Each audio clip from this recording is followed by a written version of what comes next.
자, 네, 안녕하세요, 여러분들. 역사는 최태성 팡. 네, 자, 우리가 한능검 기원 지금 공부하고 있는데요. 그런 말이 있더라고요. 여러분들은 누군가와 다르다. 이 다르다는 것을 어떻게 생각하십니까?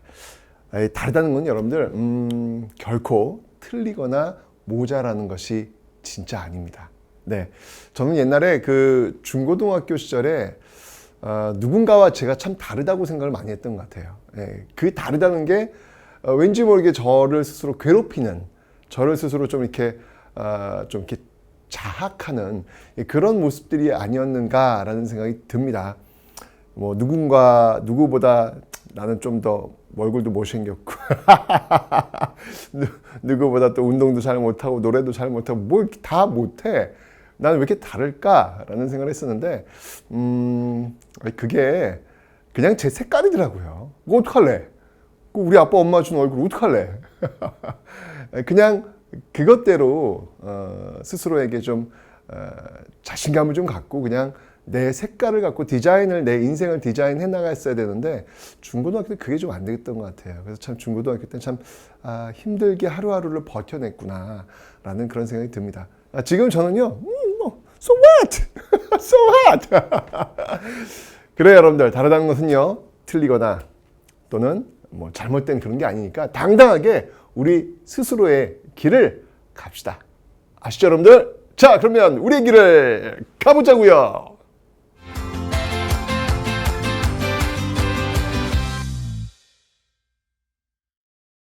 자, 여러분들 고려시대는 호족, 문벌귀족, 무신, 권문세족, 신진사대부. 자, 이렇게 해서 시기가 구분된다라고 제가 설명을 드렸죠. 그죠? 자, 먼저 호족의 시대부터 한번 살펴보도록 하죠. 유학입니다. 유학부터 한번 볼 텐데요. 자, 유학은요, 일단 기본적으로 국가가 주관하고 있는 뭐 대학교가 있을 것이고, 그리고 또 지방에 또 이렇게 가르치는 그런 학교 교육기관이 있겠죠. 그럼 뭐 예나 지금은 똑같잖아요. 자, 먼저 여러분들 관학, 국가 주도의 관학을 한번 살펴보도록 하겠습니다. 먼저 이 관학 중앙. 네, 중앙에서는 어떤 것이 있는지 한번 볼게요. 자, 이 중앙에는요, 국자감이라는 관학 교육기관이 있습니다. 국자감. 자, 그럼 정리 한번 해봅시다. 고구려 소수리망 때 세워진 대학교. 우리 복습하는 거예요. 네, 지금 새로운 거 하는 게 아니라 복습하는 거예요. 왜 이렇게 뉴하고 왜 저를 이렇게 새롭게 바라보죠? 고구려 소수리망 때 대학, 통일신라 신문왕 때 대학, 국학, 발해대학, 주자감, 고려대학, 국자감. 네, 고려대학, 국자감. 고려대학. 자, 국자감입니다, 여러분들. 자, 기억하시면 되고요. 그 다음에 지방도 있어요. 자, 지방에는 무엇이냐면요. 지방에는요. 왜 고구려 같은 경우에는 지방에 경당이라는 게 있다고 그랬잖아요. 그렇죠? 고려 시대는 뭐가 있냐면 향교라는 게 있습니다. 향교. 네, 이렇게 있습니다. 그럼 뭐 조선의 성균관 지방의 향교는 똑같아요. 비슷해요. 고려하고 조선하고 자 이렇게 있는데 자, 문제는 뭐냐면 이 초기 이 호족이 나라를 세울 때 있든지 국가의 기틀을 잡느라고 이제 이랬는데 이제 광종이 이제 과거제가 시행되면서 실력에 의해서 올라올 수 있는 사다리가 놓여진 거예요. 골품제와는 좀 진일보한 모습이라 그랬죠. 그랬더니 역시 그 사다리를 타기 위해서 난리야. 엄청나. 정말 목숨 걸고 그 사다리에 올라타려고 합니다. 근데 그건 뭐 지금도 마찬가지 아닌가라는 생각이 듭니다.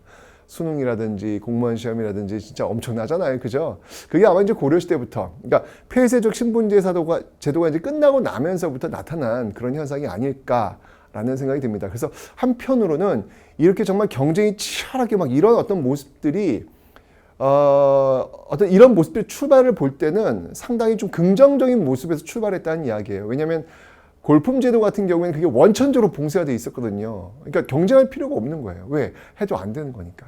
그런데 이 광종에 의해서 과거제가 시행되면서 정말 목숨 걸고 공부하는 그런 사람들이 등장했더라. 왜? 그게 자신의 어떤 출세와 자신의 어떤 가문을 다시 일으킬 수 있는 유일한 사다리가 되기 때문에 그랬다. 그렇게 출발한 거예요. 근데 그게 이제 지금까지 연결되고 있는데 좋습니다. 네, 어쨌건 그런 그 역사 배경을 한번 좀 보시라는 이야기죠. 이게 이제 너무 치열해지니까 이제 막 그냥 과거에 합격하기 위한 막 쪽집게 강사들, 뭐 또 이제 뭐 그 쪽집게 학원들 뭐 이런 게 막 생겨나는 거예요. 진짜 지금은 똑같아. 고려시대. 자, 그래서 어떤 것들이 이제 생기냐면 특히 이제 그 관학은 이제 국가주도의 학교라고 제가 설명드렸잖아요. 그죠? 이 관학보다 사학, 네, 사립학교, 이 사학이 훨씬 더 인기가 있어요. 예, 유행을 합니다. 왜냐면 사립학교는요, 여러분들 쪽집게, 그리고 맞춤형 교육 이런 것들을 굉장히 잘하거든요. 그래서 이런 어떤 모습들이 지금 보이고 있다라는 이야기입니다. 사학, 그 중에서도 유명한 학교 12개가 학교 있는데 바로 이걸 우리는 사학 12도다라고 이야기합니다. 특히 이 사학 12도 중에서도 아주 유명한 학교가 있으니 그 학교가 어떤 학교냐면 바로 이 최충이 세운 최충의 구제학당. 와우, 여기 들어가려고 뭐 난리도 아니었어요. 여기 들어가려고 난리도 아니었습니다. 진짜 줄 섰어요. 줄 섰어. 네. 마치 지금 뭐 서울의 뭐 대치동 뭐 이렇게 학원가 타운처럼 똑같아요. 개성에서도 또 서울이 개성이었으니까 개성에서도 바로 이런 학원가가 생겨가지고요. 아주 뭐 난리였는데 그 중에 이제 유명한 학교가 바로 이제 최충의 구제학당이다라는 겁니다. 이 구제학당을 너무 유명해가지고 나중에 뭐라 부르냐면 이 문헌공도 도라고 하는 건 이제 무리라는 얘기예요. 그러니까 최충을 따라다니는 어떤 그런 무리들 해서 문헌공도다 이렇게 불릴 정도였습니다. 이 최충은 그래가지고 여러분들 뭐라고 불렸냐면요. 최충 같은 경우에는 해동공자, 해동의 공자다. 와, 이제 이런 식으로 부를 정도로 아주 뭐 폭발적인 어떤 인기가 있었다. 이러니까 이제 국가로서는 좀 비상이 걸린 거예요. 아니 관악에 인기가 있어야 되는데 인기가 없어. 그래서 이 관악을 진흥하기 위해서 야 관악 힘 좀 내봐. 그래서 비타민을 공급해 줍니다. 자, 그 비타민을 공급한 것들이 무엇이냐? 그 무엇이냐? 이게 바로 일단 이제 여기 이제 관악에 오는 사람들한테 장학금을 주는 거예요. 예, 그 장학금을 주기 위해서 마련했던 창고. 예, 바로 양현고. 양육한다는 얘기죠. 현명한 자들을 양육하기 위한 창고, 양현고 장학재단도 있고요. 그 다음에 좋은 강의들을 배출하는 거예요. 전문 칠제와 같은 이런 어떤 강의들을 배치해서 이제 학생들을 끌어모으는 거지. 우리한테 와! 우리한테 오면 우리가 과거학교 시켜줄게! 뭐 이렇게 하는데 그럼에도 불구하고 사학 12도는 인기가 아주 폭발이었다라는 거. 네, 요거 참 시사하는 바가 많지 않을까라는 생각이 듭니다. 이런 어떤 그 사학 12도에 또 들어가기 위해서 또 이제 사교육이 또 발달해요. 예, 진짜 이게 전문 그 쪽집게 강사들한테 이제 과외도 받고 이제 그래요. 그런 어떤 그 사교육을 가장 많이 받았던 사교육의 세례자가 누구였냐면 나중에 이제 배울 거예요, 여러분들. 바로 동명왕편, 동국 이상국집, 바로 이규보입니다. 이규보에게 제가 좀 이따 다시 한번 해드릴게요. 어쨌든 이렇게 사학이 굉장히 많이 발달하고 있었다라는 것을 기억해 두시면 되고요. 자, 이제 1170년 무신정권 끝나고 나서 이게 무신정변이 시작되고 나서 무신정권 넘어갑니다. 팍! 네, 칼을 들고 이렇게 됐던 이 시대. 유학이 발달할까요? 발달하지 않을까요? 유학이 발달할 리가 없겠죠. 이 당시엔 좀 유학이 침체기에 들어가는 시기였다라는 거. 자, 그런데 자 이제 고려 말이 됩니다. 자, 고려 말이 되면요, 드디어 이 성리학이라는 게 드디어 소개가 됩니다. 성리학이라는 게 소개가 됩니다. 어디에서? From 원나라에서. 누구에 의해서? 안향에 의해서. 네, 안향에 의해서 성리학이 소개가 돼요. 자, 앞쪽으로 한번 가볼게요. 이 유학은 여러분들 기본적으로 이 당시 고려의 유학은 우리가 뭐라고 하냐면 훈고학이 주를 이룬다라고 합니다. 훈고학. 이 훈고학이라고 하는 건 뭐냐면 말 그대로 옛 성인들이 남겼던 그 글의 어떤 그 의미, 뜻, 자구, 해석 요런 걸 그치는 거예요. 거기에 어떤 뭐 철학이나 이런 것들보다는 그냥 그 뜻을 정확하게 해석하는 어떤 그 정도. 그런데 이 고려 말에 들어오는 성리학 있잖아요. 성리학은 쉽게 얘기하면 철학이라고 보시면 돼요. 그러니까 우주의 본질과 그러니까 만물의 어떤 그 본질, 또 뭐 인간의 심성 이런 것들을 연구하는 게 바로 이 성리학이다라고 생각하시면 됩니다. 이 성리학은 원래 이제 송나라에서 만들어진 그런 학문인데 어쩌면 이게 쭉 흘러와가지고 원나라 때 돼서야 우리한테 소개된 거예요. 성리학이 소개됐는데 이걸 수용한 사람들이 누구냐면 바로 신진4대부들이더라 라는 얘기입니다. 신진4대부들. 자, 이 신진4대부들이 이 성리학을 수용하면서 제가 말씀드렸죠. 이 신진4대부가 성리학을 수용했다. 이건 바로 다음 세대에 대한 비전이었다. 그리고 신흥 무인세력과 손잡고 그들의 힘을 빌려가지고 결국 조선이라는 나라를 세웠다. 조선은 바로 이 성리학에 의해서 운영되고 있는 나라였다라고 제가 설명드렸잖아요. 그죠? 예, 이런 모습들이 지금 나오게 된 배경이 되는 것입니다. 자, 이 신진4대부 대표적인 어떤 인물이 있다면 이재현과 같은 인물을 좀 들을 수 있을 것 같아요. 이재현과 같은 인물을 들을 수 있는데 이재현 같은 경우에는 이런 성리학을 어디서 이렇게 좀 많이 충실히 좀 이렇게 세례를 받냐면 당시 이 충선왕이 그 원나라에 충자가 들어가는 왕들은 다 이제 원나라 왔다 갔다 하잖아요. 거기서 이제 이 유학자들과 교류하기 위해서 만든 독서당이 있어요. 예, 쉽게 얘기하면 뭐 공부하는 카페라고 생각하시면 됩니다. 네. 그게 뭐냐면 바로 만권당이에요. 만권당. 예, 만권당. 책을 이렇게 만 권이나 읽어야 되나요? 네. 만권당. 뭐 이런 곳에서 유학자들과 굉장히 많이 교류를 했던 인물 중에 한 명이에요.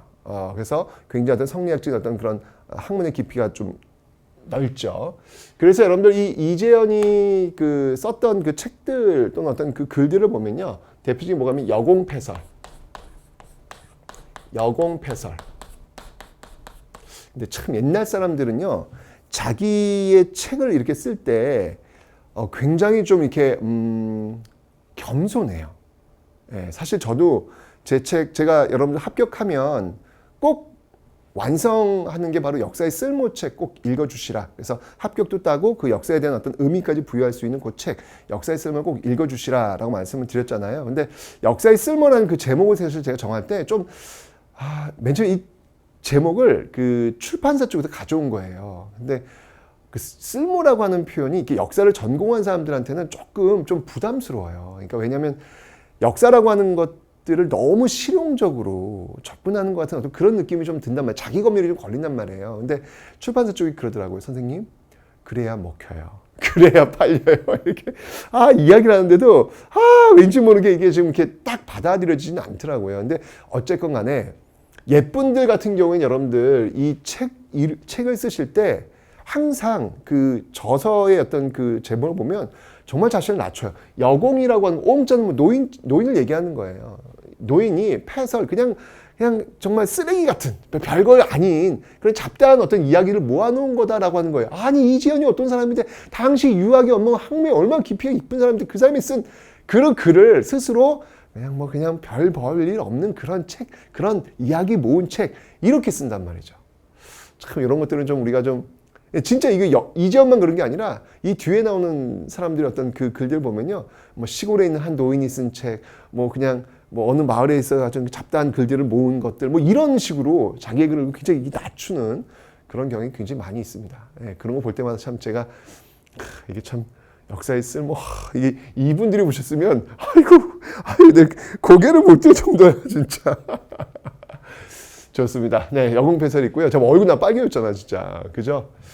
자, 그리고 뭐가 있냐면 여러분들 이재현이 썼던 그 신진사대부 이런 성리학적인 어떤 그런 것들이 반영되었던 역사서가 있어요. 이게 이제 뭐냐면 사략이라는 게 있습니다. 요건 제가 이제 조금 이따가 다시 한번 설명을 드릴 예정입니다. 자, 좋습니다. 이렇게 해서 이제 유학 훈과로 출발했고요. 그리고 사학이 굉장히 발달했던 고려, 하지만 고려 말에 이렇게 성리학이 나다안 나오면서 새로운 시대를 열 수 있는 그 비전을 지금 만들고 있다라는 거 기억하시면 되겠습니다.